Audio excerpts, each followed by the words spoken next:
কোন স্টক কিনলে টুক করে বড়লোক হওয়া যাবে, কয়েকটা নাম জানতে চান? এই ভিডিওটা আর দেখবেন না, এই ভিডিওটা আপনার জন্য নয়। নমস্কার, আমার নাম অনির্বাণ দত্ত চৌধুরী। আজকে আপনাদের সামনে এমন একজন মানুষকে নিয়ে আসব যিনি বাঙালি, নাম শুনলেই বুঝতে পারবেন বাঙালি, সর্বভারতীয় ক্ষেত্রে অত্যন্ত পরিচিত। মোবাইলে ভিডিও স্ক্রল করার সময় আপনারা অনেকেই এর ছবি দেখেছেন, এনার ইন্টারভিউ শুনেছেন, কিন্তু আজ অবধি বাংলায় এনার কোনো ইন্টারভিউ হয়নি। তো সেইটা খেয়াল করে আমি এনার সঙ্গে যোগাযোগ করি এবং ইনি 5 মিনিটের মধ্যে রাজি হয়ে যান যে বাংলায় আমি আমার প্রথম ইন্টারভিউটা তোমাকেই দেব। ভদ্রলোকের নাম সৌরভ। না, আমি সৌরভ গাঙ্গুলির কথা বলছি না, অবশ্যই সৌরভ গাঙ্গুলির বাংলাতে অনেক ইন্টারভিউ হয়েছে। ওনার নাম সৌরভ মুখার্জি।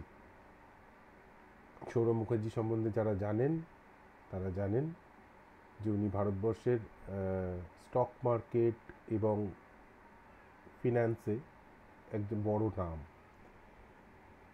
তো সৌরভ, আপনাকে আমাদের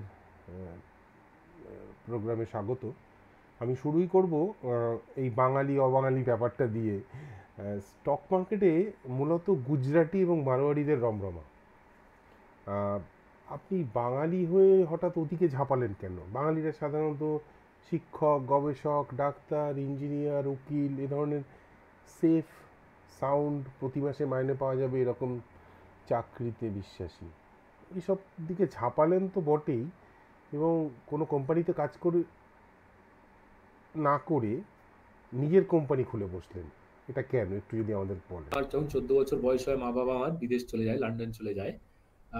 আমার এই মাথায় প্রিকনসেপশনটা ছিল না যে বাঙালিদের এই doctor, engineer, scientist, professor, teacher জাতি হওয়া উচিত। আর স্টক মার্কেটের ব্যাপারটা বাঙালিদের এরিয়া অফ কম্পিটেন্সের বাইরে, এই প্রিকনসেপশনটা ছিল না। তো আই গেস সেই ক্ষেত্রেই 2003 সালে লন্ডনের স্টক মার্কেটে এন্টার করি। ওখানে তো কেউ বলেনি আমায় যে যেহেতু বাঙালি, তো স্টক মার্কেটে একটু ভেবে চিন্তে এসো বাবা। ইন্ডিয়া ফেরত এসে ব্যাপারটা বুঝলাম। কিন্তু ততদিনে আমার প্রায় স্টক মার্কেটে 6-7 বছর হয়ে গেছিল। তো ভাবলাম যা যা জানি, ইন্ডিয়াতে নতুন এসেছিলাম, ইন্ডিয়াতে বিশেষ কিছু জানতাম না, স্টক মার্কেট যেটুকু জানতাম তাতে শুরু করলাম। হ্যাঁ, কিন্তু ধীরে ধীরে এখন ইন্ডিয়াতে 17 বছর হয়ে গেছে আমার, বুঝতে পারলাম যে একটা গন্ডি আছে এই স্টক মার্কেটের গন্ডির ভেতরে। আহ, আহ, গুজরাটি, মারওয়াড়ি, কিছু পার্সি ফ্যামিলি, কিছু সিন্ধি ফ্যামিলি, এরা প্রিডমিনেটলি লাস্ট 150 বছর ধরে কাজ করেছে। খুব ভালো বই আছে, আদিল রুস্তমজি বলে একজন ভদ্রলোকের খুব সুন্দর বই আছে about how small group of around 50-60 Gujarati আর মারওয়াড়ি ফ্যামিলিরা ইন্ডিয়ান স্টক মার্কেটটাকে ডমিনেট করেছে 150 বছর ধরে। যদি কলকাতার স্টক মার্কেটটা শেষ হয়ে ধ্বংস না হয়ে যেত, কলকাতার স্টক মার্কেটটা লাস্ট 30-40 বছরে প্রায় ধ্বংস হয়ে যায়। যদি কলকাতার স্টক মার্কেটটা ধ্বংস না হয়ে যেত, তাহলে আমার মনে হয় আর একটু বেশি আমরা বাঙালিদের পার্টিসিপেশন দেখতাম। সিমিলারলি যদি চেন্নাই স্টক মার্কেটটা ধ্বংস না হয়ে যেত, চেন্নাই স্টক মার্কেটটাও বসে গেল, যদি সেটা না হতো, তাহলে আমার মনে হয় তামিল লোকেদেরও আমরা আরো সংখ্যাতে হুম। স্টক মার্কেটে দেখতাম। তো ব্যাপারটা আমি ইন্ডিয়াতে এসে বুঝলাম, তারপরে চিন্তা ভাবনা করে দেখলাম কোনো জেনেটিক কারণ নেই। ওকে।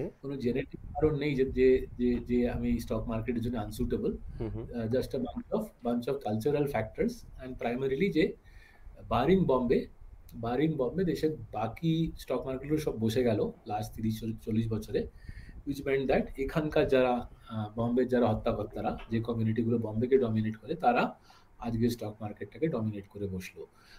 সো সো এটা একটা অন্য ইন্টারভিউর জন্য আমরা ডিসকাস করতে পারি যে বম্বে ছাড়া আমাদের দেশে হুম। বাকি স্টক মার্কেটগুলো কেন বসে গেল। So once I figure that out, তারপরে বেশ আমার made peace with the subject যে আমার কোনো জেনেটিক ডিসঅ্যাডভান্টেজ নেই okay. As a Bangali stock market. Okay. এই মুহূর্তে একটা ইমেজ আছে যে কনফ্রন্টেশনে জেনারেলি যেতে চায় না। আমি নিজে যেতে চাই না, I am not talking for all Bengalis, in general. Stock মার্কেটে আমি আমার বন্ধুদের মধ্যে দেখেছি, বা আমার পিয়ার্সদের মধ্যে, বা আমার সিনিয়রদের মধ্যে, বা আমার নেবার্সদের মধ্যে, প্রতিবেশীদের মধ্যে, যাচ্ছে এখানে তো আমাকে কারোর সঙ্গে ফেস টু ফেস নেগোশিয়েট করতে হচ্ছে না। It's ultimately it's about buying and selling. তা I am more comfortable into this, যেখানে একটা পর্দা রয়েছে, যেখানে আমি জানি না যে কার থেকে কিনছি কার থেকে বিক্রি করছি। So probably that may. I stock মার্কেটটা অনেকগুলো কারণের জন্য বাঙালিদের জন্য বেশ ভালো এরিয়া ভেঞ্চার করার জন্য। প্রথমে যেমনি আপনার ক্ষেত্রেও দেখছি পড়াশোনা করা মানুষ হয় বাঙালি, রাইট? স্টক মার্কেট নিডস পড়াশোনা করা মানুষ, যে হাওয়ায় হাওয়ায় বিদ্যে পেয়ে নেমে যায় মাঠে, তার জন্য ঠিক স্টক মার্কেট নয়। অ্যাপ্রোপ্রিয়েট জায়গা। তো সেটা ফার্স্ট রিজন এর আমার মনে হয় বাঙালিদের জন্য অ্যাকচুয়ালি ভালো এরিনা, পড়াশোনা করা মানুষের দরকার। দ্বিতীয় কথা হলো কনফ্রন্টেশন আর ব্রেভারির জন্য স্টক মার্কেটে কোনো মার্কস পাওয়া যায় না। Correct. I have never hard যে ব্রেভ ইনভেস্টর মানে খুব মানে একটা খুব সাহসী মানুষের জন্য, রাইট? ব্রেভারি এন্ড স্টক মার্কেটের কোনো সাকসেস ফ্যাক্টর কোরিলেশন পাওয়া যায়নি। আচ্ছা। and furthermore যদি আপনি দেখেন আমাদের যে গ্রেট মার্কেন্টাইল ক্লাসেস গুলো, দেশের যারা মার্কেন্টাইল ক্লাসেস, মরুভূমি ওয়েস্টার্ন ইন্ডিয়া, ড্রাই ব্যারেন মরুভূমির যে জমি থেকে যে মার্কেন্টাইল ক্লাসগুলো যেগুলো জন্মেছে, গুজরাটি, মারওয়াড়ি, সিন্ধি, তারাও যে কনফ্রন্টেশন করে মারামারি করে টাকাকড়ি করেছে, right? So stock market works well যদি আপনি বুদ্ধি দিয়ে রাদার দেন শক্তি দিয়ে খেলার চেষ্টা ঠান্ডা মাথায় ক্যালকুলেটেড পড়াশোনা করে, all of which actually works very nicely in the context of modern Bangali culture. আর তৃতীয় কথা হলো এখন তো একসময় যেমনি বলছিলাম বম্বের মার্কেটটা ডমিনেন্ট হয়ে গেল, বাকি শহরে ইন্ডিয়ার বাকি শহরে মার্কেটগুলো বসে গেল, এন্ড দেয়ারফর একসময় বম্বেতে হওয়া খুব দরকার ছিল মার্কেটে হত্যা হওয়ার জন্য, একসময় বম্বেতে হওয়ার খুব প্রয়োজন ছিল। কিন্তু আজকে because market is anyway online আর পুরো ইনফরমেশনের খেলাটা ইন্টারনেটের ওপর, physical proximity to Bombay matters a lot less now. Indeed যে আমাদের দেশে যে বড় বিলিতি ইনভেস্টররা, ফরেন ইনভেস্টররা, তারা তো কেউ সল্ট লেক সিটিতে বসে, কেউ লস অ্যাঞ্জেলেসে বসে বম্বের মার্কেটে ইনভেস্ট করছে। আর এখন দেখুন, এখন তো বড় বড় ব্রোকারেজ গুলো ব্যাঙ্গালোর থেকে চালানো হয়, প্রো, জিরোডা। ব্রোকারেজের ব্যবসাটাও বম্বের থেকে হাত থেকে বেরিয়ে যাচ্ছে, আর মনে হয় ধীরে ধীরে এই বম্বের প্রিএমিনেন্স ইনভেস্টিংটাও বেরিয়ে যাবে পুরো অন্যান্য দেশের অন্য শহরে, যেখানে বুদ্ধি খাটিয়ে শান্ত মাথায় মাথা ঠান্ডা রেখে যেখানেই লোক থাকবে সেখানেই তারা ইনভেস্টিং এ সাকসিড, মানে লোকেশনাল অ্যাডভান্টেজ বা জায়গার সুবিধাটা চলে যাচ্ছে, পুরোপুরি জানি বলবো, বাট টু লার্জ এক্সটেন্ট অনেকখানি কমে গেছে। So plenty two argue that ভবিষ্যতে অনেক বাঙালি ইনভেস্টররা মার্কেটে নেবে, ভালো টাকা করতে পারবে। ওকে, তো আমরা আরেকটু এগোই, আরো সমাজের যদি ডিভিশন আমরা ভাবি, সমাজে কিছু লোক অলরেডি ধনী, কিছু লোক মিডল ইনকাম, আর কিছু লোক পুয়ার বা লো ইনকাম। তাহলে আবার কিছু লোকের প্রচুর চেনা জানা আছে, ইট ইজ কোরিলেটেড, মানে ধরে নেওয়া যায় যে লোকটির একটু টাকা পয়সা আছে, তার চেনা জানার পরিধিটাও বেশি। তাহলে শুধু পয়সাওয়ালা মানুষ বা সমাজের ওপরতলার মানুষ বা যাদের প্রচুর চেনাশোনা আছে, তারাই কি শুধু স্টক মার্কেটে আসবে, মানে নাকি মিডল ক্লাসের কোনো চান্স আছে? দেখুন, এই ব্যাপারটা আমার ওপিনিয়নটা কোয়াইট ক্লিয়ার।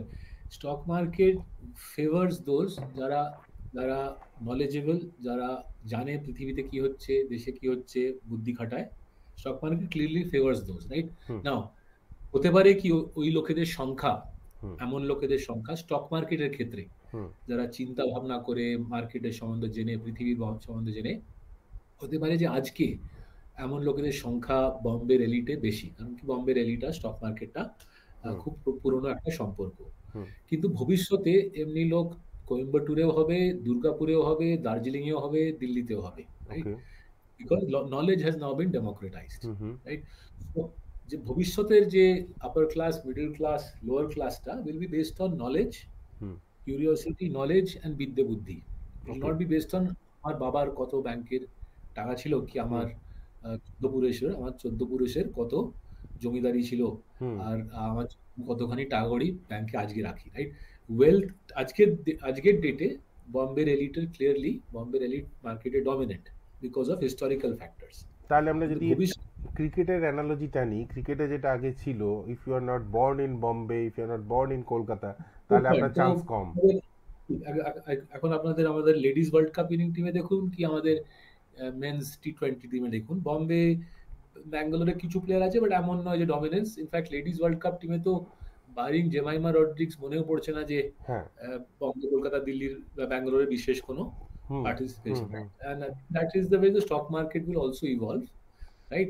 না এমন নয়, আমি বলছি না যে বম্বে লোকেরা হাসতে খেলতে বলবে হ্যাঁ বাবা আমার সব টাকা কড়ি তোমরা নিয়ে নাও, but but to the extent that বাকি দেশেও, সে তামিলনাড়ুতে হোক কি হুম কেরালায় হোক কি বিহারে হোক কি বেঙ্গলে হোক, অন্য লোকেরা, অন্য ভারতীয়রাও হুম হুম বুদ্ধি খাটিয়ে খাটাখাটনি করে অ্যানুয়াল রিপোর্ট পড়ে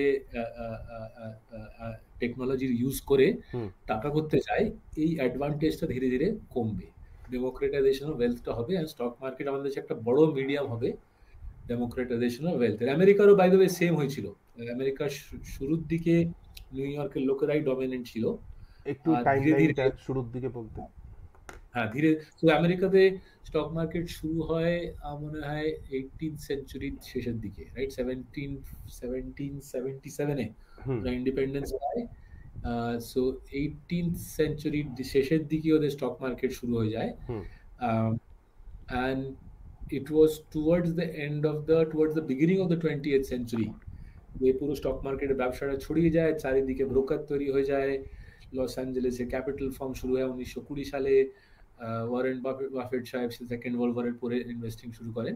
সো বাই 1950 বেশ খানিকটা ছড়িয়ে গেছিল ট্রেডিং এর ব্যবসাটা। Hmm and then as we know by 1990 অনেক বিভিন্ন নোটেবল ইনভেস্টর হুম নিউ ইয়র্কে ছিল না, কিছু বস্টনে, পিটার লিঞ্চ বস্টনে, ওয়ারেন বাফেট ওমাহাতে, হুম ক্যাপিটাল একসময় পৃথিবীর সব থেকে বড় মিউচুয়াল ফান্ড লস অ্যাঞ্জেলেসে, হুম তারপরে উইলিয়াম ব্লেয়ার শিকাগোতে, ওয়াসাদ সল্ট লেক সিটিতে। তো ব্যাপারটা ছড়িয়ে যায় কিন্তু সময় লাগে। হুম সেমিলারলি আমাদের চোখের সামনে আমরা দেখতে পাচ্ছি ব্যাপারটা ছড়িয়ে যাচ্ছে। আর আমি যেমনি বললাম এখন দেশের দুটো সব থেকে বড় ব্রোকারেজ আর বম্বে শহরে নয়, তারা ব্যাঙ্গালোর। ব্যাঙ্গালোর থেকে করছে, আর বিরাট স্কেলে ব্যবসা করছে, রমরমা একদম, রাইট? তো সেমনি আমার মনে হয় ফান্ড ম্যানেজমেন্টও তাই হবে, হুম ব্যাপারটা ছড়িয়ে যাবে, ইনভেস্টররাও ছড়িয়ে যাবে, টাকা কড়ি ডেমোক্রেটাইজেশন অফ ওয়েলথ হবে।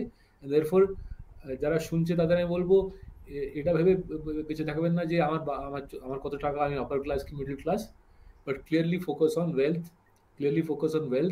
Being a function of hmm আপনি কতটা খাটাখাটনি করে বুদ্ধি খাটিয়ে ইনভেস্টিং করেন। আমরা অ্যাকচুয়ালি পরের প্রশ্নটা আমার মনে হয় কিছুটা কভার করে ফেলেছি, সেটা হচ্ছে স্টক মার্কেটে যে ঝুঁকিপূর্ণ বিনিয়োগ, এটা আমার কথা না, বেশিরভাগ মানুষ মনে করেন স্টক মার্কেট ঝুঁকিপূর্ণ বিনিয়োগ। এই স্টেটমেন্টটা itself debatable to some extent, কিন্তু এই বিনিয়োগটা কি কেউ জন্মগত না শিখতে পারে? তো আমার ধারণা আমার বাংলা অবশ্য বিনিয়োগ কথাটার মিনিংটা বলুন, বিনিয়োগ কথাটার মিনিংটা হলো স্টক মার্কেট ঝুঁকিপূর্ণ বিনিয়োগ মানে ওই যে যেটা আপনারা যে কোনো অ্যাডের নিচে দেন না, ছোট ওয়ার্ডে, যে stock market is, buyer beware, হ্যাঁ বায়ার বিওয়্যার। হ্যাঁ, হ্যাঁ, কিন্তু এত বিনিয়োগ মানে বায়ার বিনিয়োগ না, বিনিয়োগ মানে হচ্ছে যে ইটস এ রিস্কি ইনভেস্টমেন্ট, ঝুঁকিপূর্ণ ইজ রিস্কি, বিনিয়োগ ইজ পৃথিবীতে ইনভেস্টমেন্ট। এখন সবকিছু রিস্কি, রাস্তা ক্রস করাও রিস্কি, লাস্ট টাইম নিউ, হ্যাঁ রাইট? সবকিছু রিস্কি পৃথিবীতে।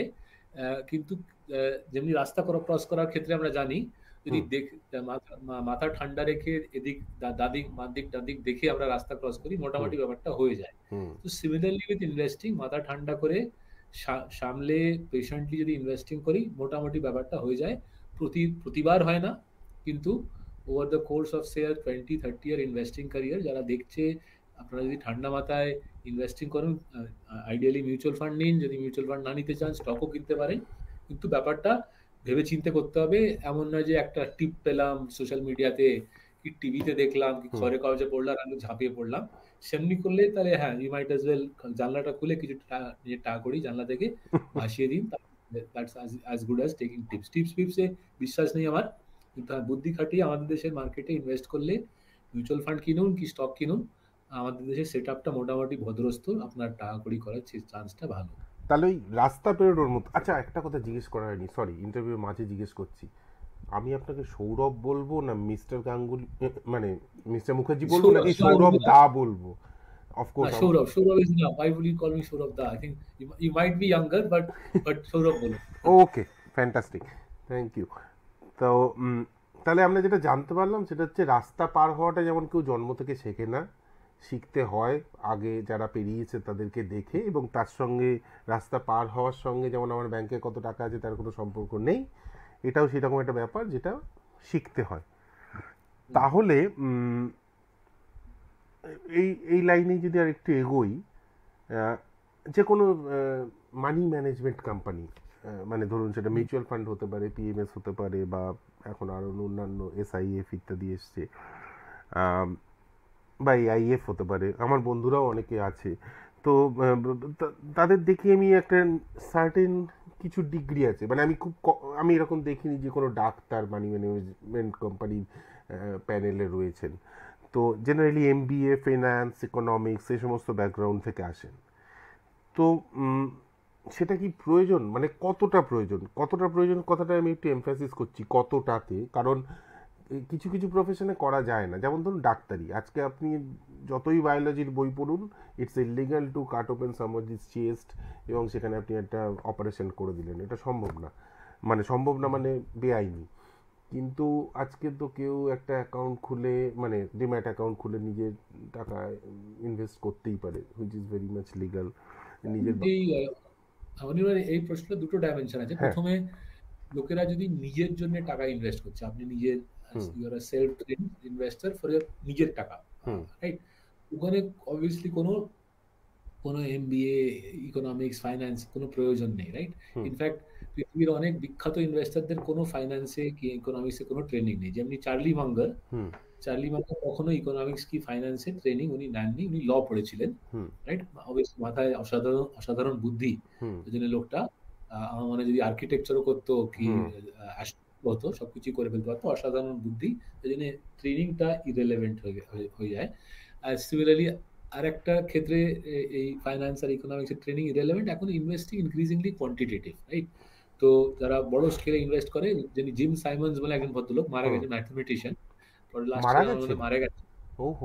জিম সাইমন্স মারা গেছেন। রেনেসন্স টেকনোলজির উনি, ও আচ্ছা। রেনেসন্স টেকনোলজি বলে একটা খুব বিখ্যাত কোম্পানি উনি উনি ক্রিয়েট করেন। সেখানে উনিও ওনার কোনো ইকোনমিক্স ফাইন্যান্সের ট্রেনিং নেই। ইনফ্যাক্ট রেনেসন্সে চাকরি পাওয়ার জন্যে নট অনলি ইকোনমিক্স ফাইন্যান্সের ট্রেনিং এর দরকার নেই। যদি ইকোনমিক্স আর ফাইন্যান্সের ট্রেনিং হয় তাহলে ওরা চাকরি দেবে না আপনাকে রেনেসন্সে। কারেক্ট। রেনেসন্সে খালি ম্যাথস, ফিজিক্স, স্ট্যাটিস্টিক্স এই জাতীয় সাবজেক্টে একটা পিএইচডি হতে হবে। ইভেন তবেই, বায়োলজি হলেও চলবে, কিন্তু আপনি যেটা হ্যাঁ, বললেন। কিন্তু হুম ইকোনমিক্স ফাইন্যান্সের হুম ছাত্রদের ওরা মানে এন্টারটেইনই করবে না। আমার মনে হয় সিকিউরিটি গার্ডকে বলা আছে দরজা থেকে তাড়িয়ে দূর করে দেবে, রাইট? তো তো একদিকে আমি চার্লি মাঙ্গারের কথা বললাম, যিনি মানে হুম নরমাল কোয়ালিটেটিভ ইনভেস্টিং করে উইদাউট হুম এনি ফাইন্যান্স ইকোনমিক্স ট্রেনিং। হুম আর দ্বিতীয়, কোয়ান্টের যে হুম মহারথী, হুম জিম সাইমন্স আমরা গল্প বললাম। নাও coming to the more formal qualification side, আমাদের দেশেও রেগুলেটর এই বলেনি যে আপনাকে ইকোনমিক্স কি ফাইন্যান্স পড়ে আসতে হবে। হুম হুম রেগুলেটর বলেছে আপনার একটা আন্ডার গ্রাজুয়েট ডিগ্রি হতে হবে, আর একটা বিভিন্ন রেগুলেটরি এক্সাম হয়। যদি আপনি ফর্মালি টাকা ম্যানেজ করতে চান হুম হুম ভারতবর্ষে, আপনি যদি ভারতবর্ষে ফর্মালি টাকা ম্যানেজ করতে চান, আপনাকে একটা আন্ডার গ্রাজুয়েট ডিগ্রি করে আসতে হবে, হুম রাইট? গ্রাজুয়েশন করে আসতে হবে। আর দ্বিতীয় কথা, কিছু রেগুলেটরি এক্সাম হয়, সেগুলো পাস করতে হবে। রাইট। আমার যা রেগুলেটরি এক্সাম পাস করা আমার এক্সপিরিয়েন্স, আমার সেটা মনে হয়নি যে ইকোনমিক্স ফাইন্যান্স পড়ে আমার খুব ভয়ঙ্কর কিছু সুবিধা হয়েছে হুম সেই রেগুলেটরি এক্সাম গুলো পড়ার। সো স্টক মার্কেট খেলাটা হলো, আই রিএমফাসাইজ, ঠান্ডা মাথা, পড়াশুনো, হুম কোম্পানিদের সম্বন্ধে, মার্কেটের সম্বন্ধে, পৃথিবীর সম্বন্ধে পড়াশুনো, হুম আর তৃতীয় application of logic and common sense hmm to hmm all the knowledge that you hmm acquire. Economics finance পড়ার কোনো বিশেষ কম্পালশন নেই। কম্পালশন নেই। আমরা যখন এই টপিকে আছি, একটা প্রশ্ন আমার মানে মুখে এসে গেছে, না জিজ্ঞেস করে পারছি না, সেটা হচ্ছে ওই এগেন আমরা বারবার ক্রিকেটে ফেরত যাব, কারণ ক্রিকেটটা আমার ব্যক্তিগতভাবে খুব কাছের, এবং আমি জানি, আমি যার ইন্টারভিউ নিচ্ছি তার কাছে, কারণ তার লেখা প্রত্যেকটা বই আমি পড়েছি। তো সেখানে আপনি বলেছেন যে স্টক মার্কেটে জিততে গেলে রাহুল দ্রাবিড় হতে হবে, সচিন সৌরভ হওয়াটা, হয়ে স্টক মার্কেটে ভালো পারফর্ম করাটা একটু ডিফিকাল্ট। তো এটাকে আমি একটু এগিয়ে নিয়ে যাচ্ছি, সচিন সৌরভ দ্রাবিড় সব ঠিক আছে, কিন্তু স্টক মার্কেটে একটাই ডন ব্র্যাডম্যান, কেন ফার্স্ট আর সেকেন্ডের মধ্যে এত ডিফারেন্স কেন? আমি of course I am referring two mister Warren দেখুন, বাফেট। এটাকে বলে আমি বিরাট কোহলি ফেনোমেনন বলবো। তো এটাকে ইকোনমিক্সে একটা খুব সুন্দর থিওরি আছে, বলে থিওরি অফ দ্য টুর্নামেন্টস বলে। ঠিক আছে? থিওরি অফ দ্য টুর্নামেন্টস কি বলে যে, যে কোনো ফ্রি মার্কেট ইকোনমিক্সে, মানে ইকোনমিতে যে কোনো কম্পিটিটিভ এন্ডেভারে, হুম যে যে ফার্স্ট আসবে, হুম সে 70-80% প্রাইজ মানিটা সে নিয়ে যাবে, রাইট? হুম তো economic theory of the tournaments এর সিম্পল ইলাস্ট্রেশন হলো উইম্বলডন। হুম উইম্বলডন যেতে যে হুম উইনার হয় তার prize money is I think semifinalist quarter finalist সবাই অ্যাড করে নিলেও তারা অত পায় না যত উইনার একলা পায়, হুম রাইট? এন্ড সিমিলারলি ক্রিকেটের ক্ষেত্রে হুম বিরাট কোহলি যতখানি টাকা করতে নিজের পিকে, হুম মনে হয় দেশের সব ক্রিকেটারদের অ্যাড করে নিলে আমরা হয়তো পাবো না, ওই অ্যামাউন্টটা, হবে না। Right? So that is how, so in free market, because the free market gives outsized rewards to the winner, হুম বড় বড় টাকা ফ্রি মার্কেটে, কম্পিটিটিভ এন্ডেভারে হুম ফ্রি মার্কেটে একটা একটা কি দুটো উইনার তারা সব টাকা করেই ঝেড়ে বেরিয়ে যায়। ফুটবলেও তাই।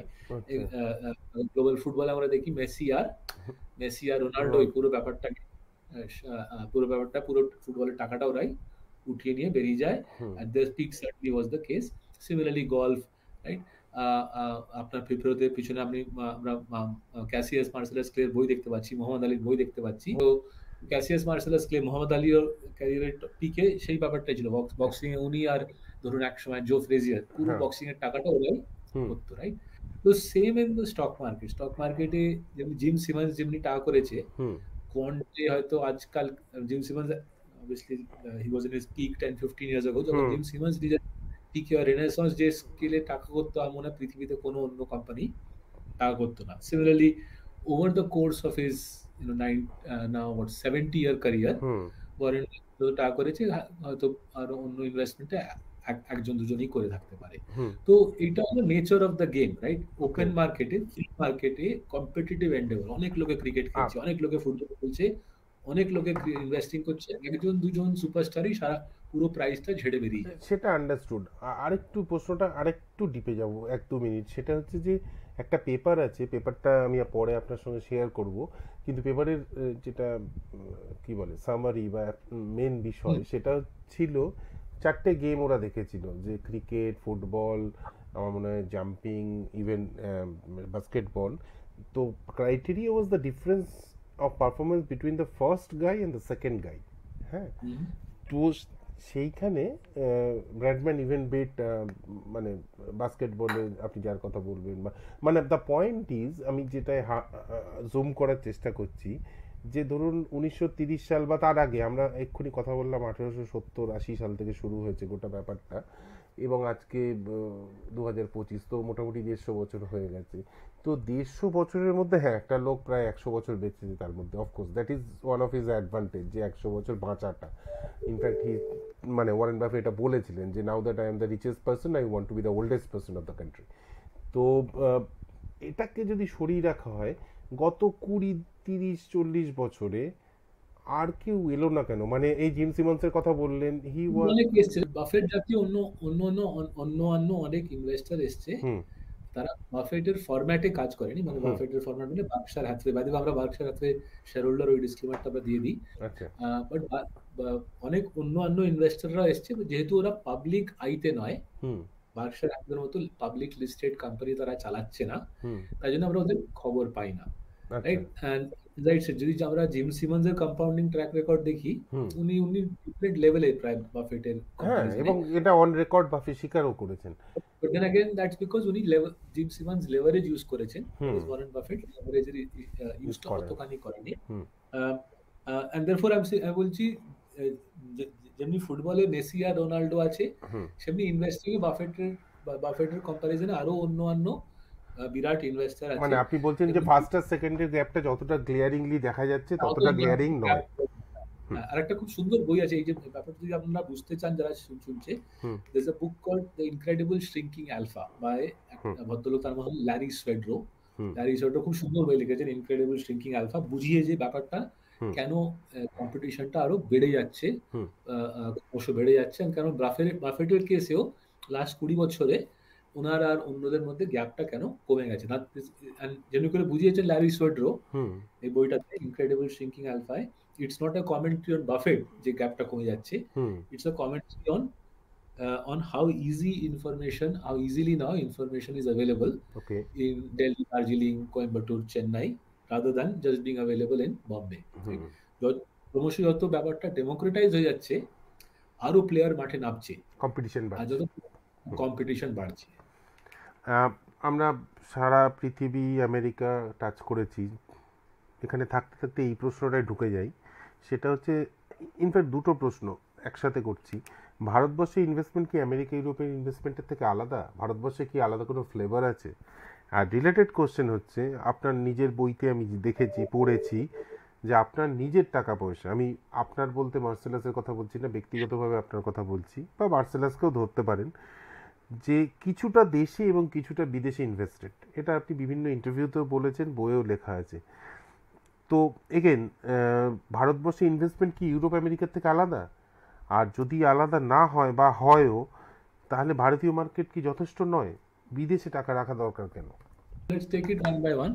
তো আমাদের দেশের আর আমেরিকার মার্কেটগুলোর মেন তফাৎটা হলো, আমেরিকার মার্কেটে উল্টোপাল্টা যারা কাজ করে না, যে প্রমোটাররা উল্টোপাল্টা কাজ করে, মানে ফেক নম্বর ছাপে, মার্কেট স্টক প্রাইসটাকে ম্যানিপুলেট করে, তাদের উপর রেগুলেটর একদম একদম হুমড়ে পড়ে, right? I am not saying 10 out of 10 করে, বাট আমেরিকাতে বড় বড় কেস হয়েছে যেখানে নামি নামি কোম্পানি, মানে ফেমাস কোম্পানির প্রমোটাররা কি সিইওরা উল্টোপাল্টা কাজ করেছে, আর তাদের এসইসি জেল পাঠিয়েছে। তারা মেনি কেসে জেলে ওনারা, যারা ওই গিলটি এক্সিকিউটিভরা মারা গেছেন, রাইট? তো রেজাল্ট সিস্টেমে চেক এন্ড ব্যালেন্সটা একটু বেশি। আমাদের দেশে রেগুলেটর ভালো কাজ করেছে, কিন্তু আমাদের দেশে এখনো দেখা যাচ্ছে যারা পলিটিক্যালি কানেক্টেড মানুষ, তারা মোটামুটি যা ইচ্ছে তাই করতে পারে, সেটা একটা তফাৎ আমাদের দেশ আর আমেরিকার মধ্যে। পাওয়ারফুল লোকেরা আমাদের দেশে এখনো উল্টোপাল্টা করতে পারে। তাই জন্য আমার বইতে, আমি সবকটা বইতেই প্রায় লিখেছি যে এমনি মানুষদের আমরা কোম্পানিতে আমরা শেয়ার কিনি না, কিন্তু আমাদের মনে হয় এমনি মানুষরা আমাদের মতো ছোট শেয়ার হোল্ডারদের উপর অত্যাচার করতে পারে, রাইট? দ্বিতীয় কথা, আপনার প্রশ্নটা কেন যে আমরা আমেরিকা ইনভেস্ট করি, আমেরিকার ইন্ডিয়ার কম্পারিজনে আমেরিকার কোম্পানিরা 2 থেকে 3 গুণ ফাস্টার গ্রো করে, রাইট? সো আমেরিকান কোম্পানিদের প্রফিট গ্রোথটা ইন্ডিয়ান কোম্পানি থেকে 2 to 3 টাইমস ফাস্টার। কেন এই জিনিসটা? রেভিনিউ গ্রোথ মানে টপ লাইন আমাদের দেশে যতখানি, আমেরিকাতে প্রায় ততখানি, ঠিক আছে? যে 3টে জায়গায় আমেরিকা আমাদের ছেড়ে আগে বেরিয়ে যায়, যে কারণে আমেরিকার 2 থেকে 3 গুণী 2 to 3 টাইমস ফাস্টার গ্রো করে। প্রথম কথা হলো ওরা এফিশিয়েন্সিটা আরো চিপে বের করে। যদি লোকেদের ছাঁটাই করার দরকার, ওরা লোকেদের ছাঁটাই করে দেবে, right? So America is capitalism at it's most ruthless, right? যদি ওদের মনে হয় এই 100টা লোককে ছাঁটাই করে দাও, একটা মেশিন লাগিয়ে দাও, খরচাটা কমে যাবে, প্রফিট মার্জিনটা বেড়ে যাবে, ওরা নিঃশ্বাস নেওয়ার আগে ব্যাপারটা করে নেবে, drop of a hand, cost squeeze করে প্রফিটটাকে বাড়িয়ে দেবে। দ্বিতীয় কথা হলো, আনলাইক ইন্ডিয়া, আমেরিকাতে প্রমোটারের হাত থেকে কোম্পানি বেরিয়ে যেতে পারে। যদি অন্য কোনো শেয়ার হোল্ডার এসে বড় স্টেক মানে না কোম্পানিতে, সেই শেয়ার হোল্ডার তাহলে বোর্ড সিট পেয়ে যায়, আর বোর্ডে এসে প্রমোটারকে ধাক্কা মেরে বের করে দিতে পারে। আমাদের সেমনি কোনো সুবিধা নেই, আমাদের দেশের লিগাল সিস্টেমটা এমনভাবে তৈরি যে প্রমোটারকে লাথি মেরে বের করাটা সহজ নয়। তাই কি হয়, আমাদের দেশের প্রমোটার উপর চাপটা কম। আমেরিকায় প্রমোটার উপর এত চাপ যে ও সকাল বিকেল ভাবে, বস আমি কি করে আর্নিংস পার শেয়ারটা বাড়াই। স্পেসিফিক্যালি ওভাবে আমি কোম্পানি যদি এক্সট্রা প্রফিটসটা, সারপ্লাস প্রফিটস থাকে, ব্যালেন্স শিটে ক্যাশ থাকে, সেটা নিয়ে বাইব্যাক করে দিই, শেয়ার কাউন্টটা কমিয়ে দিই। শেয়ার কাউন্ট হলে ইপিএসটা বেড়ে যাবে, আর আমার শেয়ার প্রাইসটা উপরে চলে যাবে। और in many cases বলে ব্যাংক থেকে টাকা বড় করে, প্রমোটার বলে আমেরিকায় ব্যাংক থেকে টাকা বড় করে বাইব্যাক করি, শেয়ার কাউন্ট কমিয়ে দিই, ইপিএস বাড়িয়ে দিই, শেয়ার প্রাইস বাড়িয়ে দিই। আমেরিকায় সকাল থেকে বিকেল একটা জিনিসই ভাবে, শেয়ার প্রাইসটা উপরে কি করে নিয়ে যাওয়া যায়। যদি না যায় শেয়ার প্রাইস উপরে, আমার চাকরি চলে যেতে পারে। কোনো হস্টাইল পারসন এসে কোম্পানিদের শেয়ার কিনে বোর্ডরুমে ঢুকে আমাকে ধাক্কা মেরে বের করে দিতে পারে। সুবিধাটা আমাদের দেশে আপাতত নেই, রাইট? আর তৃতীয় কথা, যে কারণে আমেরিকা আমাদের থেকে 2 to 3 টাইমস ফাস্টার প্রফিট গ্রো করে, ওদের টেকনোলজিটা আমাদের লাইফের, পুরো পৃথিবীর লাইফে ঢুকে গেছে। তো আমি কথা বলছি, আমেরিকান সফটওয়্যার ইউজ করছি, আমি আমেরিকান হার্ডওয়্যারও ইউজ করছি, আমার কাজে যে ফোনটা সেটাও আমেরিকান ফোন, আমার মনে হয় আপনার ফোনটা আমেরিকান ফোন, রাইট? অ্যান্ড যা আমরা জানি, আমাদের সোশ্যাল মিডিয়াও আমেরিকান, আমাদের ওটিটিও আমেরিকান, আমাদের এআইও আমেরিকান। এটা পুরো পৃথিবীতে ব্যাপারটা ছড়িয়ে গেছে। তাতে কি হয়েছে, লাস্ট 10 বছরে আমেরিকার শেয়ার অফ গ্লোবাল প্রফিটস 30% থেকে 40% হয়ে গেছে, রাইট? তো এই 3টে কারণের জন্য আমেরিকান কোম্পানিদের প্রফিট গ্রোথটা আমাদের কোম্পানির জন্য 2 থেকে 3 গুণই বেশি, আর শেয়ারগুলো সস্তা আমাদের কোম্পানিজনে, বারিং ওদের যে ম্যাগনিফিসেন্ট সেভেন বলে, হুম রাইট, জাতীয় স্টক, হুম রাইট, 99% আমেরিকান শেয়ার প্রাইস, কোম্পানির শেয়ার প্রাইস আমাদের দেশের থেকে হুম পিই মাল্টিপলে সস্তা পড়ে আর গ্রো করছে ফাস্টার। তাই জন্য আমি 3.5 বছর আগে নিউ ইয়র্ক গিয়ে আমাদের একটা ওখানে অফিস বানাই, আমেরিকাতে একটা আমরা লাইসেন্স নিই, আর একটা ভালো আমরা ফান্ড ম্যানেজার হায়ার করি আমেরিকাতে, হুম রাইট। অ্যান্ড সেই করে আমরা আমাদের ভারতীয় ফ্যামিলিদের হেল্প করি যে নিজের অর্ধেক টাকাটা হুম আমেরিকা আর ইউরোপে ইনভেস্ট করে দাও। হুম কারণ কি, কোম্পানিজ আর গ্রোয়িং ফাস্টার, হুম ফাস্টার গ্রোথ, হুম ভ্যালুয়েশন সস্তা হুম ইন্ডিয়ার কোম্পানি। এটাকে ডাইভার্সিফিকেশনও ধরতে পারে, হুম আর এটাও ধরতে পারে কি আমি দেখতে পাচ্ছি হুম বিলেতে ওয়েস্টার্ন ওয়ার্ল্ডে আমি ফাস্টার গ্রোথ পেতে পারি আর আরো সস্তা পেতে পারি, তো কেন নেব না, রাইট? যদি আমি ভালো জিনিস পাচ্ছি সস্তায় তো নেওয়া উচিত। ওকে, তাহলে কিছু প্রোজ আছে, কিছু কনস, জীবনের সব কিছুর মতোই, আমেরিকা ভার্সেস ইন্ডিয়া। পৃথিবীতে কোনো দেশ নেই যার কোনো ডাউন সাইড নেই, রাইট? হুম খেলাটা কিন্তু হলো, ইনভেস্টমেন্টের খেলাটা হলো যে সবকিছুতেই আপসাইড আর ডাউন সাইড আছে, কিন্তু জিনিসটাকে এমনভাবে পোর্টফোলিওটাকে তৈরি করতে হবে হুম যে ডাইভার্সিফাইড হয়। যদি এইটা উপরে যায় তাহলে ওইটা নিচে যেতে পারে, কিন্তু দুটো একসাথে নিচে যাওয়া উচিত নয়। ওকে। কারণ আমেরিকা আর ইন্ডিয়ার মার্কেটের মধ্যে এমন সম্পর্ক যে দুটো মার্কেট একসাথে পড়ে খুব রেয়ারলি হয়, হুম রাইট? তো লাস্ট 25 বছর আমার দুটোই ইনস্ট্যান্স মনে পড়ছে যেখানে ভারতবর্ষ আর আমেরিকা দুটো একসাথে নিচে গেছিল। একটা হলো ওই লিহম্যান ব্রাদার্সের সময় হুম দুই দেশই নিচে ছিল, আর দ্বিতীয় হলো কোভিডের সময়। রাইট। এই ছাড়া অন্য কোনো জাংশন আর মনে পড়ছে না যেখানে দুটো দেশই নিচে গিয়ে থাকে। আর হুম আমেরিকার market over the last 10 years প্রায় 14% দিয়েছে রিটার্ন ডলারে, হুম মানে রুপিতে 17%। হুম আর ইন্ডিয়ান মার্কেট রুপিতে দিয়েছে অ্যারাউন্ড 13%। হুম তো 17 ওরা দিয়েছে, 13 আমরা দিয়েছি।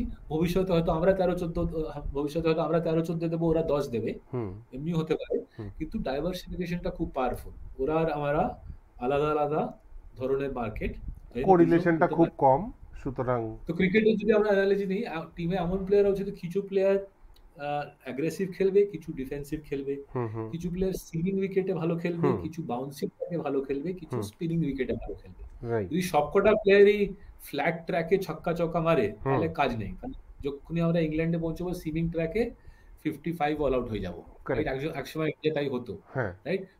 কিছু প্লেয়ারদের স্কিল সেট হওয়া উচিত ইংল্যান্ডের মতো ট্র্যাকে ভালো খেলবে, কিছু অস্ট্রেলিয়ায় ভালো খেলবে, হুম আর কিছু ব্যাঙ্গালোরে বল টার্ন খেলে হুম সেখানে ভালো খেলবে। তো পোর্টফোলিওটা অমনিভাবেই বানাতে হয়।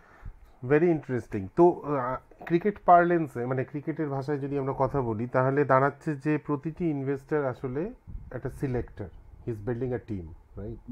হ্যাঁ, যেমনি আইপিএল এর টিমে, হুম প্রত্যেকটা আইপিএল টিমে 4টে বিদেশি প্লেয়ার হয়, হুম তো আপনার পোর্টফোলিওতেও 11টার মধ্যে 4টে স্টক বিদেশ থেকে নেওয়া উচিত। ওকে।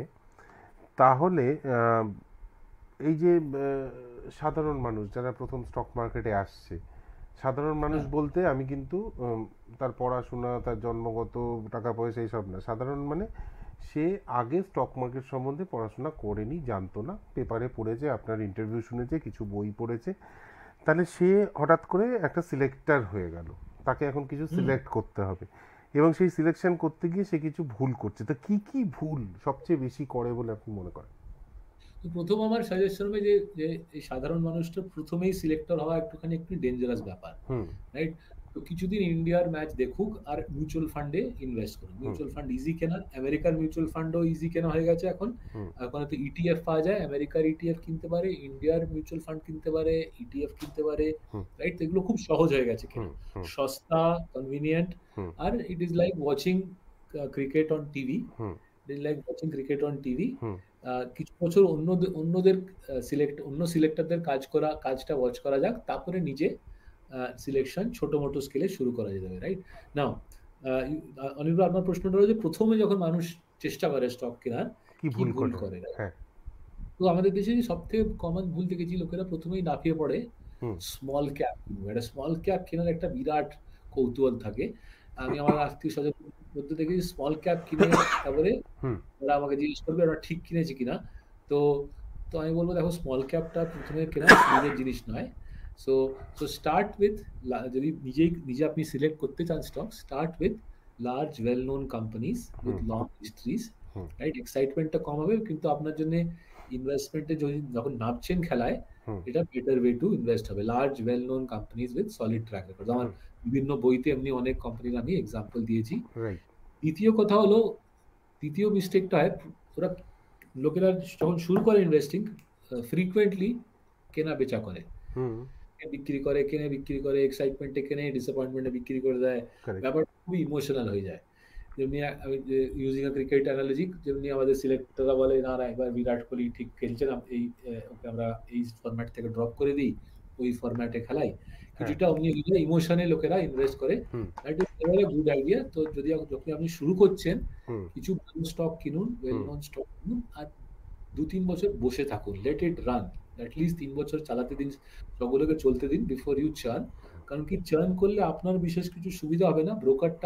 হুম। ব্রোকার অনেক টাকা করে হুম। বসে থাকবে। আর দ্বিতীয় ডেডলি জিনিসটা দেখি আমাদের দেশে এফএনও বলে জিনিসটা, ফিউচারস অ্যান্ড অপশনস। ওইটা তো মানে I think we might as well, SEBI অনেক ডেটা পাবলিশ করেছে যে বছরে বছরে প্রায় ১,০০,০০০,০০,০০০ আমাদের হুম। দেশের ইনভেস্টররা বছরে ১,০০,০০০,০০,০০০ লুজ করছে। হুম। ওদের পকেট থেকে ১,০০,০০০,০০০ বেরিয়ে যাচ্ছে রিটেল ইনভেস্টরের পকেট থেকে ইন হুম। এফএনও। হুম। তো এটা একটা মানে রোগের মতো একটা, 90% অফ রিটেল ইনভেস্টররা এফএনও তে টাকা হারিয়ে ফেলছে। হুম। তাই জন্য এফএনও করার থেকে ভালো আমরা যদি typical investor loses 1 lakh in FNO, hmm. আপনি যদি ১,০০,০০০ টাকা লুজ করার এতই ইচ্ছে থাকে, আমাকে দেখা করুন, আমাকে কলকাতায় ভালো জায়গায় খাইয়ে দিন। হুম। তাহলে better than you losing money in the F and O market. আমার বাঙালি খাবার খেতে খুব ভালো লাগে কলকাতার। লাঞ্চ ডিনার খেতে খুব ভালো লাগে। যদি আপনার ১,০০,০০০ টাকা এতই ইচ্ছা আছে এফএনও তে লুজ করার, you might as well contact me. আর হ্যাঁ। আমাকে ভালো বাঙালি লাঞ্চ খাইয়ে দিন কি বাঙালি ডিনার খাইয়ে দিন। হ্যাঁ, মানে জাস্ট টু কোট মাই গুরুর গুরু, আমার গুরুর গুরু ওই ছবি আছে, ওদিকে আমি জানি না দেখা যাচ্ছে কিনা, মিস্টার চার্লি মাঙ্গার, উনি এটাকে মাস মার্ডার এর সঙ্গে ফাইন্যান্সিয়াল ওয়েপনস অফ মাস ডিস্ট্রাকশন হ্যাঁ বলেছেন কোনটাকে। বলেছিলেন। এটা খুবই বড় মানে খুবই একটা চিন্তাজনক ব্যাপার। আমাদের দেশে সাধারণ মানুষ, হুম। রিটেল ইনভেস্টর বছরে ১,০০,০০০ কোটি লুজ করছে হুম। In future options. আর সেই টাকাটা যাচ্ছে আমেরিকার বড়, বড় ইনভেস্টরদের কাছে। আমাদের দেশে যারা মেগা ইনভেস্টর, আমরা তাদের, যারা কারেক্ট। সাধারণ মধ্যবিত্ত ফ্যামিলিরা নিজের ১,০০,০০০ কোটি দিয়ে দিচ্ছে ফার রিচার ফ্যামিলিজদের। আচ্ছা, এবার আমরা আবার বাইরে থেকে আপনারতে ফেরত আসি সৌরভ। আহ, একজন একজন ইনভেস্টরের নাম বলুন যিনি আপনাকে সবচেয়ে বেশি প্রভাবিত করেছে। তো আমার লন্ডন স্কুল অফ ইকোনমিক্স এক প্রফেসর ছিলেন, ওনার নাম জন কে। এখন সাবসিকুয়েন্টলি ওনার নাম স্যার জন কে হয়ে গেছে। হুম। জনকে আমার পড়াতেন, তারপরে আমি চাকরি করলাম ওনার জন্যে। গ্রাজুয়েশন পরে ২ বছর ওনার জন্য চাকরি করলাম। হুম। আর তারপরে যখন আমি ২০০৩ সালে নিজের কোম্পানি শুরু করি, উনি সাহায্য করেন। হুম। উনি চেয়ারম্যান হয়ে যান। উনি বিভিন্ন বই লিখেছে ইকোনমিক্স এর উপর, ইনভেস্টিং এর উপর। হুম। আউটস্ট্যান্ডিং ইনভেস্টর, অক্সফোর্ড ইউনিভার্সিটির যে সবথেকে বড় এন্ডাওমেন্ট, হুম। অক্সফোর্ড ইউনিভার্সিটির মধ্যে যে সবথেকে বড় এন্ডাওমেন্ট উনি ম্যানেজ করেছেন। হুম। And owner 30 year track record, 30 year track record spectacular, hmm. Right? Hmm. S&P 500, hmm. Hmm. FTSE 100 সবকিছুকে একদম বিট করে হুম। ছাতু বানিয়ে দিয়েছে, রাইট? হুম। অসাধারণ বুদ্ধি, কিন্তু অসাধারণ ভালো লেখেনও। হুম। তো ওনার কাছে কাজ করে যে জিনিসটা আমি শিখলাম, যে উনি শেখালেন আমাকে, যে কখনো অন্য লোকেদের বলতে দিও না যে কি করা উচিত তোমার। নিজের জন্য ভাবো, নিজের চিন্তা ভাবনা করো। হুম। নিজের চিন্তা ভাবনা করে তোমার যা ঠিক মনে হয় হুম। তাই করো। হুম। সো ফর এক্সাম্পল, যদি সবাই আজকে এ এ নেমে পড়ছে এ এ সবাই আজকে নেমে পড়ছে ক্রিপ্টোকারেন্সি কিনতে। কি হুম। সবাই নেমে পড়ছে কোনো ক্রনি ক্যাপিটালিস্ট এর স্টক কিনতে। হুম। তোমাকে তার জন্য ভাবার ছোটার কোনো দরকার নেই। হুম। তুমি নিজের বুদ্ধি খাটাও। হুম। তোমার যদি মনে হয় ওই জিনিসটা করা উচিত তাহলে করো। হুম। কিন্তু তোমার যদি মনে হয় করা উচিত নয়, হুম। অন্যদের অন্যদের যা বলার বলতে দাও। তুমি হুম। নিজের ঠিক মনে হয় করো। হুম। তো ওনার এই কথাটা আমার পুরো ক্যারিয়ার আমার জন্য খুব সাহায্য করেছে, এই ক্লারিটি অফ থট টা। হুম। যে থিংক ফর ইউরসেলফ, নিজের জন্য চিন্তা ভাবনা করো। আর তোমার যা ঠিক মনে হয় তাই মতো কাজ করো। ঠান্ডা মাথায় লং টার্ম ভেবে। আর ওনার বই ইজিলি অ্যাভেলেবল। ওনার যে সবথেকে পাওয়ারফুল বই আমাদের মতো লোকেদের জন্যে, স্টক মার্কেটের লোকেদের জন্য, বইটার নাম হলো আদার পিপলস মানি। হুম। আদার পিপলস মানি। আর তাতে জনকে বোঝান যে কি করে সাধারণ মানুষকে, হুম। পুরো পৃথিবীতে হুম। সাধারণ মানুষকে হুম। বোকা বানিয়ে high fee products, futures and options, derivatives hmm. এইসব জিনিস দিয়ে সাধারণ মানুষকে, সাধারণ মানুষের পকেটটা খালি করে দেওয়া হয়। Hmm. And why people who don't do that, যারা হুম। সাধারণ মানুষকে ভালো করে ট্রিট করে, ফেয়ার দেয়, হুম। ওয়াই তাদের জন্য লং রান মার্কেটটা একটা আসলে ভালো জায়গা, ভালো হুম। জায়গা টু বিল্ড এ ক্যারিয়ার। ভীষণ ইন্টারেস্টিং। এই এই যে বইগুলোর নাম সৌরভ বলছেন, আমি আশা করব আমাদের দর্শকরা হয়তো কেউ কেউ সেটা নোট করছেন, ইনফ্যাক্ট আশা করব সবাই করছেন, কারণ এইভাবেই জ্ঞানটা এক জেনারেশন থেকে এক জেনারেশন, এক পৃথিবী থেকে এক পৃথিবী, এক জিওগ্রাফি থেকে এক জিওগ্রাফিতে ছড়িয়ে পড়ে। তো বইয়ের নামগুলো আমরা আবার লিখে দেবো সৌরভ, যেগুলো বলেছেন, এবং পরে কিছু প্রশ্ন করব বই নিয়ে। ওকে, র্যাডিক্যালি চেঞ্জ টপিক। হুম। স্বাধীনতা হয়েছে 1947-এ, আজকে আমরা 2026, যদি 27ও ধরে নিই তাহলে 80 বছরের কাছাকাছি। আমরা খুব ইয়ং একটা কান্ট্রি। তো এই 80 বছরে যদি আপনাকে একটা ইভেন্ট চুজ করতে বলা হয় যেটা স্টক মার্কেট বা ইন জেনারেল আমাদের দেশকে, মানে দেশের জিডিপি বলুন বা দেশের উন্নতি বলুন, সবচেয়ে প্রভাবিত করেছে, সেটা কি? এবং উত্তরটা দেওয়ার সময় আমি একটা ক্যাচ রাখবো, সেটা যদি 1992 ফিনান্সিয়াল লিবারেশন হয় তাহলে সেকেন্ডটা কি? তাহলে সেবির ক্রিয়েশনটা আমার খুব সিগনিফিকেন্ট মনে হয়। ওকে। সেবির ক্রিয়েশনটা আমার খুব সিগনিফিকেন্ট মনে হয়, কারণ কি আমাদের দেশে সচরাচর যে রেগুলেটর তৈরি হয় না, হুম সে রেগুলেটর তৈরি হয় টু বি আলটিমেটলি ক্যাপচার্ড। হুম এটা আমাদের দেশে আমরা যখন কিছু স্ক্যান্ডেল ফাটে কি নতুন ইন্ডাস্ট্রি হয়, তখন আমরা রেগুলেটর তৈরি করে হুম সরকার। তারপরে সেই রেগুলেটরটাকে সাবসিকুয়েন্টলি ক্যাপচার করে হুম ক্রনি ক্যাপিটালিস্টের সাহায্যের জন্য ইউজ করা হয়। এটা আমাদের দেশে আনফরচুনেটলি অনেক সেক্টর হয়েছে, ফাইন্যান্সিয়াল সার্ভিসেস হয়নি ব্যাপারটা, রাইট? হুম স্পেসিফিক্যালি স্টক মার্কেটের ক্ষেত্রে সেই জিনিসটা হয়নি। সেবি ক্রিয়েট করা হয় 92 কি 93, হুম সেবি অ্যাক্টটা 92 কি 93 পার্লামেন্টে হুম এক্সপেডিটেড হয় এই হর্ষদ মেহতা স্ক্যামের পরে। রাইট। আর উইথ ইচ পাসিং ডেকেড সেবির রোয়াবটা, শক্তিটা, রিসোর্সেসটা, হুম স্টাফটা বেড়েছে।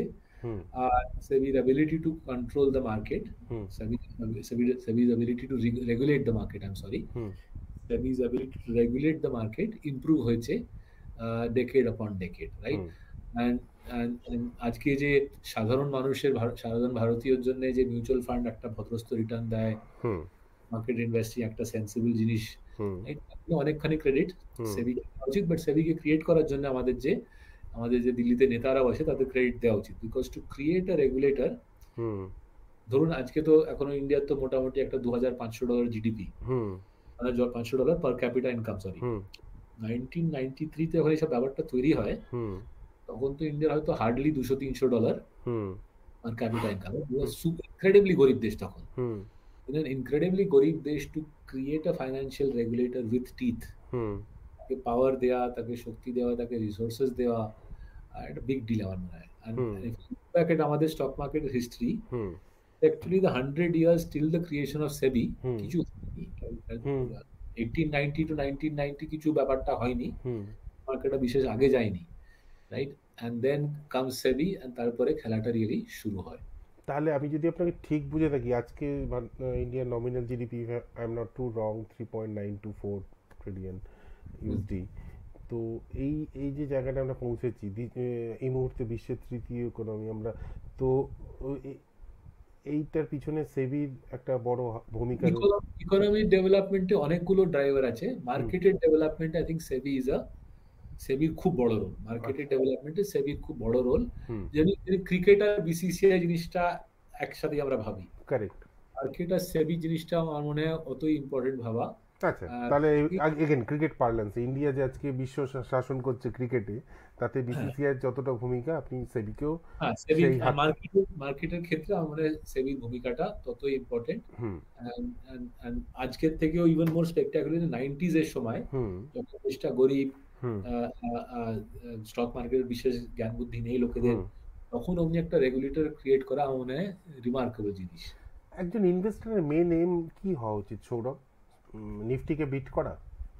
তো দেখুন, আমাদের মতো লোকের যারা আমরা মার্কেটে কাজ করছি, আমরা লোকেদের কে বলছি আমাদের সাথে ইনভেস্ট করুন, তো ন্যাচারালি লোকেরা আমাদের কম্পেয়ার করছে নিফটির এগেইনস্টে। সেটা হুম আমাদের জন্য একটা, লোকেরা বেঞ্চমার্ক ক্রিয়েট করছে যে আপনাকে টাকা কেন দেবো, আপনি কি নিফটি বিট করছেন, আমরা আপনার আমেরিকান ফান্ড কি S&P 500 কে হুম বিট করছে, তারা, সেটা আমাদের জন্য একটা ইম্পর্টেন্ট হুম জিনিস। হুম কিন্তু তারা, আপনার যারা দর্শকরা, হুম তাদের জন্য অ্যালফা ফ্যালফা নিফটি বিট হচ্ছে কি মানে আই থিঙ্ক ইজ ইরেলেভেন্ট। হুম দর্শকের জন্য ইম্পর্টেন্ট জিনিস হলো যে ইনভেস্টমেন্ট তারা করেছে, হুম তাতে তাদের লাইফের গোলস মিট হবে কিনা, হুম রাইট? সো আপনার যারা যারা ওয়াচ করছে এই জিনিসটা, তাদের রিয়েলি নিজেদের জিজ্ঞেস করা উচিত যে আমি যা ইনভেস্টমেন্ট করেছি সে ফিক্সড ডিপোজিট হয়ে থাকুক, কি লাইফ ইন্স্যুরেন্স পলিসি হয়ে থাকুক, কি ইন্ডিয়াতে ইনভেস্টমেন্ট, কি বিদেশে ইনভেস্টমেন্ট, কি mutual fund, they have to ask themselves, এই যে আমি ইনভেস্টমেন্টগুলো করেছি তাতে আমার লাইফের গোলস গুলি, বা ছেলেদের বা ছেলে মেয়ের পড়াশোনা বিদেশে, হুম কি বিয়ের খরচা, কি নিজের রিটায়ারমেন্টের খরচা, কি হুম দীঘাতে দীঘাতে হলিডে কটেজের পয়সা, right? Hmm whatever your life goals, এটা আপনার দর্শকরা জানবেন হুম আপনার ইনভেস্টমেন্টে আপনার লাইফ গোলস মিট হবে কিনা। হুম যদি না হয়ে, আপনার যদি এই ব্যাপারটা ক্ল্যারিটি না থাকে, হুম আপনি হয়তো অ্যালফাটা জানেন, আউট পারফরমেন্সটা জানেন, হয়তো আপনার পোর্টফোলিও মার্কেটকে বিট করছে, হুম যদি আপনার পোর্টফোলিও মার্কেটকে বিট করছে কিন্তু আপনার গোলস গুলো মিট করবে না, হুম পুরো ব্যাপারটা একটুখানি মনে হয় সুবিধের নয়, রাইট? সব আর থেকে বড় জিনিস, আর যদি উল্টোভাবে বলা হয়, মানে ধরুন এই মুহূর্তে কেউ এসে আপনাকে বললো যে সৌরভ, আমার নাম অমুক, ধরুন আমার নাম অনিমেষ, আমার এফডিতে টাকা রাখা আছে এবং তাতে আমার লাইফের সমস্ত গোল মিট হয়ে যাবে, তাকে আপনি কি বলবেন যে স্টক বেশ, মার্কেটে আসবেন? হ্যাঁ, তো কোনো মানে প্রয়োজন নেই যে সবাইকে স্টক মার্কেটে হুম ঝাঁপিয়ে পড়তে হবে, রাইট? আমাদের বিল্ডিং এ সুইমিং পুল আছে যেখানে থাকি, কিন্তু হুম আমার জাস্ট বিকজ সুইমিং পুল আছে ডাজন্ট মিন আমি প্রত্যেকদিন বিকেলে গিয়ে ঝাঁপিয়ে পড়ে তার মধ্যে। So so jokes apart, plan.marcellus.in, যদি আপনারা সাহায্য চান, আপনার দর্শকরা সাহায্য চান নিজের গোলসকে আইডেন্টিফাই করতে, হুম কি কিছুটা কি আমি মার্কেটে ঝাঁপিয়ে তো পড়েছি, কিন্তু কেন পড়েছি, রাইট? হুম আমি সাঁতার সাঁতার কাটতে শিখতে পড়েছি, কি সাঁতার কেটে আমি কোথাও যেতে চাই, hmm right? What are my goals যদি গোলসের জন্য যদি গোলস গুলো বুঝতে চান, তাহলে এই plan.marcellus.in নিজের ব্রাউজারে ঢেলে দিন। হুম plan.marcellus.in, মার্সেলাসের বানানো হলো MARCELLUS। এই ইউআরএলটা সৌরভ আমি আমার ওই ডেসক্রিপশনে দিয়ে দিতে পারি তো? বেশ, তো হ্যাঁ, দিয়ে দিও। হ্যাঁ। plan.marcellus.in সিম্পল হুম ইউআরএল। হুম সেখানে গিয়ে আপনার আপনার ফোন নম্বর টম্বর কিছু বেসিক ইনফরমেশন আমরা নিয়ে, আমার এক কলিগ আপনাকে ফোন করে আপনার ফ্রি আপনার ফাইন্যান্সিয়াল গোলস গুলো আপনাকে বানাতে হেল্প করে দেবে। একটা একটা কমন প্রশ্ন যেটা সকলের মনে থাকে, যেহেতু আপনারা নাম করা সংস্থা, মানে আমার কাছে মাত্র 10 লাখ টাকা আছে, আমি কি আপনার কাছে যাব? ডাজন্ট ম্যাটার, 10 লাখ টাকা হলেও আপনি রিচ আউট করুন, আচ্ছা আপনার গোলসকে আইডেন্টিফাই করার জন্য যতখানি আমরা সাহায্য করতে পারি করে দেবো।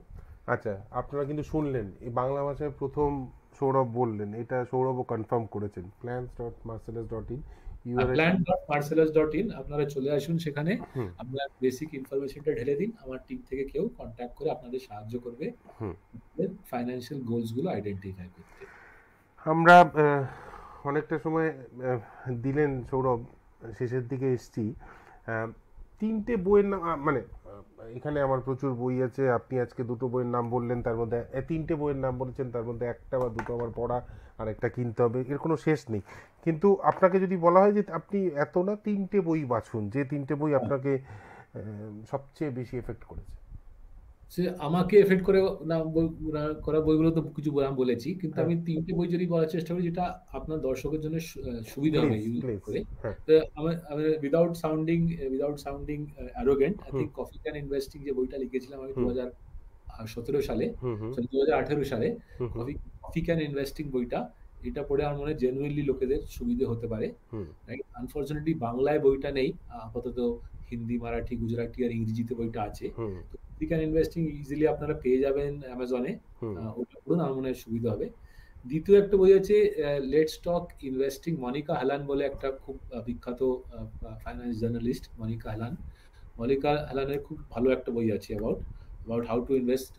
বইয়ের নাম হলো let's talk money, right? Let's talk money, সাবটাইটেলটা হলো you have worked hard for it, now make it work for you. আমার মনে হয় ওই বইটা খুব ভালো, right? For people to identify কেন করছি ইনভেস্টমেন্ট, কি চাই আমি ইনভেস্টমেন্ট করে, হুম লাইফে কি কি গোলস আমার মিট হতে পারে। হুম মনিকার বইটা খুব ভালো লিখেছেন। আর তৃতীয় বই যেটা আমার মনে হয় লোকেদের পড়লে, ইনভেস্টিং ব্যাপারটা কেন করা হয়, why is it so powerful, hmm কেন আপনার লাইফটা পাল্টে যেতে পারে। ওয়ারেন বাফেটের একটা খুব ভালো বায়োগ্রাফি আছে, 1999 পাবলিশড বইটা, রজার লরেনস্টাইন বলে একজন ভদ্রলোক। হুম বইটার নাম হলো Buffett the making of a American capitalist, hmm আমার দুর্দর্শ বইটা, hmm Buffett the making of a American capitalist. এইটা ইনভেস্টিং এর রিয়েলি প্রথম বই যেটা আমি পড়েছিলাম কলেজ থেকে এক বছর যখন আমি বেরিয়েছিলাম, লাকি। পেরেছে। Hmm Buffett the making of an American capitalist. So hopefully আপনারা ভাববেন না যে আমি অ্যারোগেন্ট, যে আমি আমার বই কফি ক্যান ইনভেস্টিং আর বাফেটের উপর যে রজার লরেনস্টাইনের বইটা একই সন্দর্ভে বলছি, কিন্তু সত্যি মনে হয় আমার যে কফি কেয়ার ইনভেস্টিং করে আপনাদের সুবিধা হবে। মনিকা হালানের বই লেটস টক মানি, আর Roger Lowenstein biography of Warren Buffett, Buffett the making of a American capitalist. Ah, Saurabh যে তিনটে বইয়ের নাম বললেন তার মধ্যে দুটো বই পিছনেই রয়েছে, আমি আপনাদের দেখিয়ে দেবো এই সমস্ত শেষ হয়ে যাওয়ার পরে। কিন্তু এই তিনটে বই যদি সৌরভ আপনাদের বলে থাকেন, আমি নিশ্চিত যে এই তিনটে বই পড়লে আপনার উপকার হবে। আর আপনি বাংলা ভাষায় কথা বলছেন মানে হয়তো আপনি পড়তে ভালোই বাসেন, সুতরাং please go head and read this, absorb this, মানে স্পঞ্জের মতো অ্যাবজর্ব করতে হবে, তাই তো সৌরভ? মানে নিশ্চয়ই। আর আহ, আর আরেকটা প্রশ্ন, সেটা ক্রিপ্টোকারেন্সি আপনি একটু ছুঁয়ে গেছেন, কিন্তু আমি একটু ডেভিলস অ্যাডভোকেট হচ্ছি, হ্যাঁ। আপনাকে একটা মানে সমস্ত কিছু প্লেটে করে সাজিয়ে দিলে বলবে এই বাঙালিতে ষড়যন্ত্র করে ইন্টারভিউ করছে, সমস্ত ইজি কোশ্চেন। তো আপনার নামে সার্চ করে তো প্রচুর আর্টিকেলস বেরোয়, ইন্টারভিউ বেরোয়। তো 22 একটা কোনো দেখছিলাম, সেখানে আপনি বলছেন যে ক্রিপ্টোকারেন্সি ইজ এ গুড হবি। আবার আপনার শেষ বইটা যেটা 2024 সালে বেরিয়েছে, সেখানে আপনি একটা এক্সাম্পল দিয়েছেন যে ক্রিপ্টোকারেন্সিতে ইনভেস্ট করে একজন তার স্টাডি লোন শোধ করছে, রাইট? তাহলে এটা কি একটা আন্ডারস্ট্যান্ডিং যে সৌরভ মুখার্জি এবং মোস্ট অফ দ্য ইনভেস্টার্স যারা ট্র্যাডিশনাল ইনভেস্টার তারা ক্রিপ্টোকারেন্সিকে মেনে নিচ্ছেন যে এটা it is here to exist? তো দেখুন, যে জিনিসটা আমি বলবো যে let me put it this way, cryptocurrency হলো one way of paying for things without using the formal financial system, ঠিক আছে? তো আমি আমি আমি আমার বই, আমার কফি কেয়ার ইনভেস্টিং বই ধরুন দাম ধরুন 500 টাকা, I can sell the book for 500 টাকা, right? Or you can sell the book for 500 টাকা। Or in a world where I have a book, আমার হাতে যদি কফি কেয়ার ইনভেস্টিং একটা কপি থাকে, আর আপনার হাতে যদি ধরুন আরসালানের 3টে চিকেন রোল থাকে, আমি বার্গেন করতে পারি। ইটস নট নেসেসারি যে আমি আপনার কাছ থেকে 500 টাকাতেই বইটা বিক্রি করব। আপনি আমাকে আরসালানের 3টে রোল দিয়ে দেবেন, আপনাকে বইটা দিয়ে দেবো, ঠিক আছে? তো crypto at one level is অমনি একটা খেলা, যে রাদার দ্যান ট্রানজ্যাক্টিং ইন কারেন্সি আমরা একটা mutually acceptable medium of payment use করছি, যেটা হলো ক্রিপ্টো, রাইট? না, প্রশ্নটা হলো আমি তো আপনার কাছ থেকে আরসালানের রোল নিয়ে বই দিতে আমি হ্যাপি, রাইট? আমার চিকেন রোল খেতে খুব ভালো লাগে আর আরসালানের রোলটা খুবই প্রিয়, তো আমি happy. But that doesn't mean যে আমাদের লিগাল সিস্টেম ওই ট্রানজ্যাকশনটাকে রেকগনাইজ করবে অ্যাজ ভ্যালিড, রাইট? এই ব্যাপারটা আমার মনে হয় না হয়ে উঠবে। আমি দেখতে পাচ্ছি না যে ওয়াই আরবিআই আর government of India will say ঠিক আছে বাবা, তোমরা রুপিতে ট্রানজ্যাকশন করার দরকার নেই, তোমরা ক্রিপ্টোতে করতে পারো। তারা যদি সেটা করে, ওদের হাত থেকে ইকোনমির কন্ট্রোলটা বেরিয়ে যাবে, রাইট? আর সেটা পুরো পৃথিবীতে এই প্রবলেমটা হবে। তাই জন্য অফিসিয়ালি গভর্নমেন্টরা আমি দেখতে পাচ্ছি না অফিসিয়ালি গভর্নমেন্টরা ক্রিপ্টোর ইউজটা অ্যালাউ করবে না। Unofficially if you and I agree যে আমরা ক্রিপ্টোতে ট্রেড করব কি আরসালানের রোলে ট্রেড করব, দ্যাটস আপ টু আস, আমাদের নিজেদের আন্ডারস্ট্যান্ডিং, আমাদের নিজেদের আন্ডারস্ট্যান্ডিং, সেই ব্যাপারটা হয়তো হয়ে যেতে পারে। কিন্তু for that transaction to have legal sanctity and the authorities to bless it, এটা আমি কি করে হবে দেখতে পাচ্ছি না, কারণ কি কোনো সুবিধা নেই। সরকারের অসুবিধাটা বাড়বে যদি আমরা রুপিটাকে ছেড়ে দিয়ে নিজেদের উল্টোপাল্টা কারেন্সিতে শুরু করে দিই।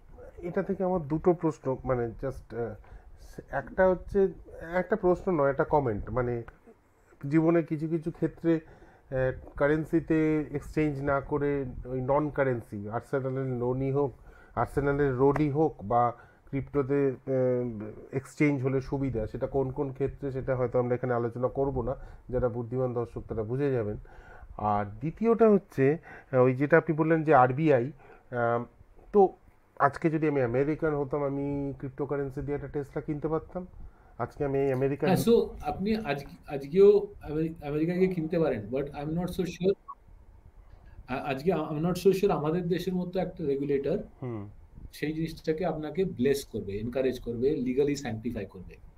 দ্য মোমেন্ট আমাদের রেগুলেটর বলে যে আপনি রুপির বাইরে ট্রানজাকশন করতে পারেন in non recognized currencies, the moment the regulator says that, তাহলে রুপির থেকে লোকেরা বেরোতে শুরু করবে, রুপির ভ্যালুটা দবে যাবে, আর RBI ability to use the currency to control the monetary system, to control bond issuances for government of India, পুরো খেলাটা হাত থেকে বেরিয়ে যেতে লাগবে। তার মানে আজ থেকে 5-10 বছর বাদেও কেউ ক্রিপ্টো দিয়ে একটা ছোট স্কুটি কিনছে ইন্ডিয়াতে, আপনি এটা দেখছেন তার না। যদি ইচ্ছে করে আর যে স্কুটারওয়ালা যে বিক্রি করছে সে রেডি হয় সেটা তাদের মধ্যে। হ্যাঁ, কিন্তু সরকারকে জানিয়ে হবে না।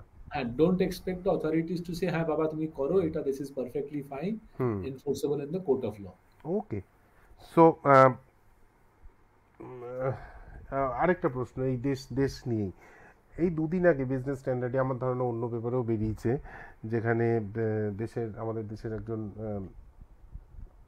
উচ্চস্থানীয় সরকারি মানুষ তিনি বলেছেন যে আমরা এআই রেসে পিছিয়ে পড়ছি ইন্ডিয়া, এই প্লাম্বিং, ইলেকট্রিশিয়ানস এগুলোর দিকে আমাদের যেতে হবে, যেখানে এআই ততটা কাজ নিতে পারবে না। আমি ইচ্ছে করেই ভদ্রলোকের নাম তার পজিশন বললাম না, বলাই যায়, পাবলিকলি বেরিয়েছে, কিন্তু আমি ফোকাসটা তার নাম বা ডেজিগনেশনে রাখতে চাই না। ফোকাসটা হচ্ছে যে প্লাম্বিং, ইলেকট্রিশিয়ান এই ধরনের কাজ করে আমাদের দেশে মার্সিডিজ চালানো যায় না। কিন্তু আপনি জানেন, আমি জানি, দর্শকরা জানে যে ইউরোপ বা আমেরিকায় প্লাম্বিং, ইলেকট্রিশিয়ান, ইভেন জ্যানিটার এই ধরনের কাজ করে মার্সিডিজ চালানো যায়। তা ইনফ্যাক্ট ওদের দেশে সবাই কলেজেও যায় না, because you can earn a damn good living, আপনার ভালো রোজগার হতে পারে মাসের শেষে কোনো কলেজের ডিগ্রি ছাড়া। তো ভারতবর্ষে এই যে আমাদের ডিগ্রির পিছনে ছোটা, তোমার নামের পিছনে কি আছে? এটার একটা লম্বা সাবজেক্ট, অনির্বাণ, কোনো অন্যদিন আমরা ডিসকাস করতে পারি।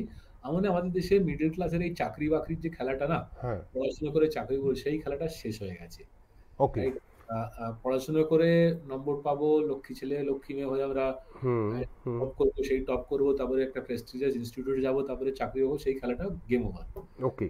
এখন গিগ ইকোনমি এসে গেছে, স্টক মার্কেট একরকমের gig economy, but hmm gig ইকোনমির অনেক বড় খেলা আছে, hmm right? Hmm. So gig ইকোনমির খেলাটা বড় হবে, সবাইকেই সেলফ এমপ্লয়েড হতে হবে, ব্যাস, সবাইকে দ্যাট ওয়াজ অল। আমি জানি এটা একটা বড় টপিক, জাস্ট আপনার বটম অন্য লাইনটা শুনতে দিনে চাইছি। জিজ্ঞেস করা যাবে, এই ডিসকাস করা যাবে, কিন্তু চাকরি বাকরির আশা নিয়ে পড়াশোনা করে ডিগ্রি পেয়ে সেটা আই থিঙ্ক ওই আশাটা ছেড়ে দেওয়া উচিত। ওই জেনারেশনটা চলে গেছে, রাইট। আমার দিক থেকে বলা শেষ, কিন্তু আমার একটা শেষ অনুরোধ আছে সৌরভ, দুটো অনুরোধ। একটা হচ্ছে আপনার অফিসের ঠিকানায় বই পাঠালে নিশ্চয়ই আপনি পাবেন, তো আমি আপনাকে একটা বই গিফট করতে চাই, যদিও আমি শিওর নই, আমার ধারণা এখানে যা যা বই আছে সবই আপনি পড়ে ফেলেছেন, তাও আইল ট্রাই, নাম্বার ওয়ান।